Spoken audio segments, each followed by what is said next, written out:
ইন্নাল্লাহা লা ইয়ানজুরু ইলা সুআলিকুম ওয়া আমওয়ালিকুম ওয়ালাকিন ইয়ানজুরু ইলা কুলুবিকুম ওয়া আমালিকুম। নিশ্চয় আল্লাহ রাব্বুল আলামিন কোন মানুষের কি দেখেন না, চেহারা দেখেন না, চেহারা।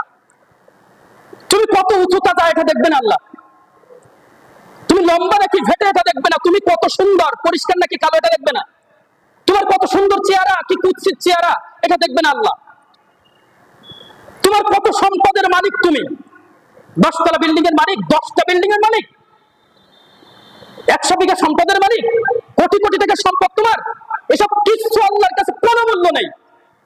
যেটা লাগবে সেটা কি আল্লাহ।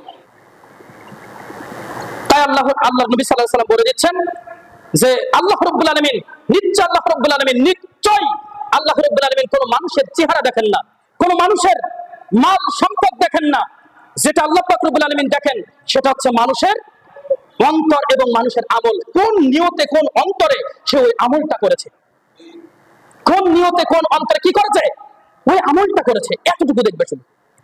প্রিয় উপস্থিতি, আজকে যে আলোচনা করলাম যে পাপী আর কত পাপ করবা, আমরা কিন্তু প্রত্যেকটা মানুষ কোনো না কোনো দিক থেকেই পাপের সাথে জড়িত আছে, তাই না ভাই? কেউ বলতে পারবো না আমরা পাপ করি নাই। বহু পাপ করে থাকি আমরা, বহু পাপ করেছি আমরা। কেউ করেছে, কেউ এখনো পর্যন্ত জড়িত আছে, করতেছে। সবকিছু ফেলে দিয়ে, সবকিছু বাদ দিয়ে, যেহেতু আমাকে আপনাকে মৃত্যুর স্বাদ গ্রহণ করতে হবে, মৃত্যুবরণ করতে হবে, একবার কি ভেবেছি? মানুষটা এখন ভাবে না, মৃত্যুর কথা একেবারেই ভাবে না, কবরের কথা ভাবে না, কবরের প্রশ্নের কথা ভাবে না।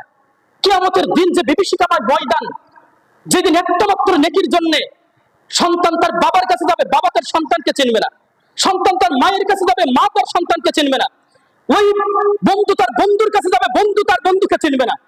এমন একটা পরিস্থিতি, এমন একটা বিভীষিকাময় ময়দান, ওই দিনের কথা একবার ভাবি না। শুধু দুনিয়া দুনিয়া দুনিয়া দুনিয়া, সবকিছু ছেড়ে ফেলে দিয়ে তওবা করে আল্লাহর উপরে বিশ্বাস রেখে আপনি একটু আমল করে যান।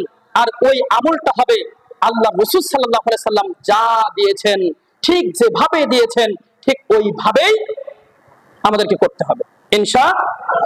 যখনই শুনবো এটা শিরক, যখনই শুনবো এটা বিদআত, ওই যে বিদআতের আলোচনা করছিলাম প্রথমে, মনে আছে? যে